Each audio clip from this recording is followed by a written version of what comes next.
Hi everyone, welcome back. We're going to cross over now to the Eastern Conference and start our team previews with last year's Eastern Conference champion, the Boston Bruins. And we're going to start in net with Tuukka Rask, who signed a big 8-year extension to stay in Boston. What a great trade that was for Andrew Raycroft, who's now over playing in Europe because he couldn't cut it in the NHL even as a backup.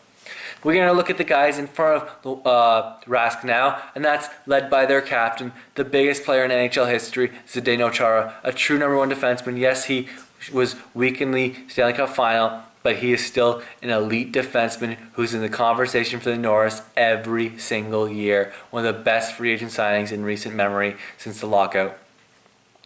Now we're going to talk about a player who does not get enough credit, Chara's defense partner, who really is the steadying force. They signed him to a 4-year extension just as the season started. That's Dennis Seidenberg. The German is a good skater, a good puck-moving defenseman, really can play any role, a great defenseman who does not get enough credit because he's overshadowed by his defense partner, Zdeno Chara, but he's the steadying presence.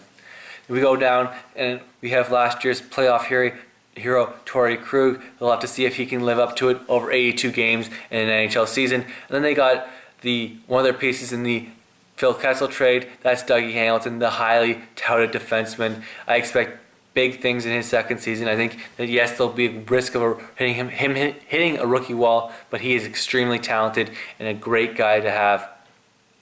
Then you look at the bottom guys, and it's Johnny Boychuk and Matt Bartkowski, Adam McQuaid, great third pairing guys, but don't confuse them for anything more. That's just what they are, tough, physical third pairing guys.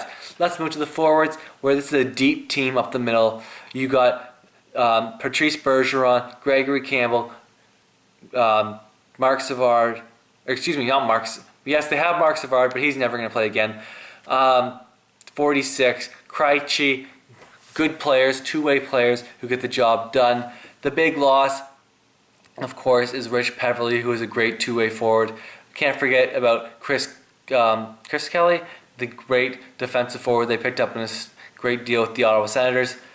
Of course, we can't forget that great fourth line with Dan Paille and Sean Thornton, centered by Gregory Campbell. Physical, they kill penalties, they can play in any defensive situation and get the job done.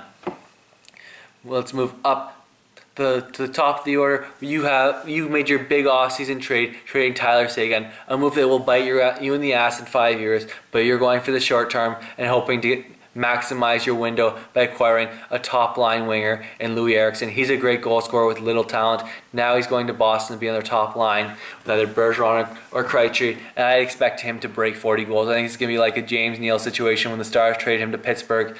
I think you're going to see big returns for the Bruins, lighting the lamp. Then they went outside Jarome Iginla, a man who chose the Penguins over the Bruins at the deadline, and the Bruins promptly kicked his butt out of the playoffs. He's coming over. I'd really love it if they paired him with Milan Lucic on the line. Then you have two big, physical, functional fighters, guys who can drop the mitts, who can hit, who can score, who are going to be a pain in the ass to play against. Defenseman's worst nightmare. We can move up. We keep on looking at their forwards. We can't forget the ultimate agitator, a guy who will slash you in the back of the legs when he's going off the bench. That's Brad Marchand.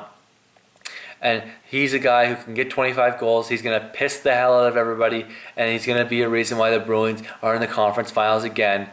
And that's my preview for the Boston Bruins. Thanks for watching.